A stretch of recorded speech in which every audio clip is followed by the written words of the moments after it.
we had the release of the March consumer price inflation data. And of course, the headline inflation number shot up over 3% very, very quickly as the oil price has worked its way through. Now, this was widely expected. However, if we look at the core inflation rate, which excludes food and energy, there we did see a small increase, but was actually somewhat less than had been expected. If you look at some of the core goods data, it does seem as if the inflation impact of the tariffs is now starting to peak out. And if there hadn't been a war in the Gulf, we would then have been seeing headline inflation come down over the second half of this year. Now, this is important because the underlying inflation pressures in the US economy at the moment are looking pretty benign. We are going to be seeing the release of producer price inflation in the United States for March. Now, that is the prices further up the supply chain. Oil prices are obviously going to have an impact. Higher input costs are going to be raising the costs of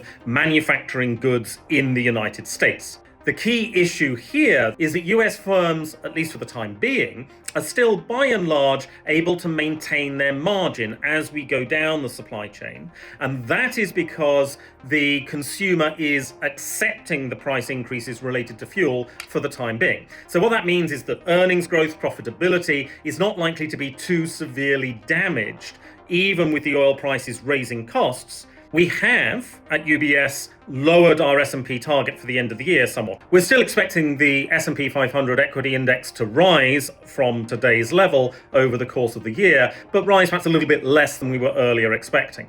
Now, this is nothing to do particularly with earnings. The earnings narrative is still quite good. It's more that we are clearly still in a relatively high-risk environment, and equities as a risk asset will see more volatility. They are less likely to perform quite so strongly whilst risk premia remain quite high. We are expecting an ability to pass through some of the costs of oil to the consumer, so maintaining margin. That's not really behind this particular shift.